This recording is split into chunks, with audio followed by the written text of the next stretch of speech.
Hi welcome back to my channel. ಇವತ್ತು ನಾನು ಬಂದಿರೋದು ಈಗ ತಾನೇ ವಾಕಿಂಗ್ ಮುಗಿಸ್ಕೊಂಡು ಬಂದೆ. ಸೊ ಮಾರ್ನಿಂಗ್ ಬ್ರೇಕ್ಫಾಸ್ಟ್ ಏನು ತಿಂತೀನಿ ಅಂತ ತೋರ್ಸಕ್ಕೆ ಬಂದಿದ್ದೀನಿ. ಸೊ ನೀವೇ ನೋಡಿ, 40 ಗ್ರಾಮ್ಸ್ ಕಡಲೆಕಾಳು ಆ್ಯಂಡ್ ಸ್ವಲ್ಪ ಒಂದು ಫುಲ್ಲು ದಾಳಿಂಬೆ ಆ್ಯಂಡ್ ಒಂದು ಬ್ರೆಡ್ಗೆ 50 ಗ್ರಾಮ್ಸ್ ಬ್ರೆಡ್ಗೆ ಸಿಜ್ವಾನ್ ಸಾಸ್ ಹಾಕಿದ್ದೀನಿ. ಸೊ ಮಾರ್ನಿಂಗ್ ಇದಿಷ್ಟು ನನ್ನ ಬ್ರೇಕ್ಫಾಸ್ಟ್ ನಾನು ತಿನ್ನೋದು.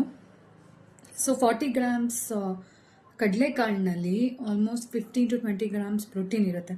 ಸೊ ನೀವು ಜಾಸ್ತಿ ಪ್ರೋಟೀನ್ ಇಂಟೇಕ್ ಮಾಡಿದ್ರೆ ವೆಯ್ಟ್ ಲಾಸ್ ಬೇಗ ಆಗ್ತೀರಾ.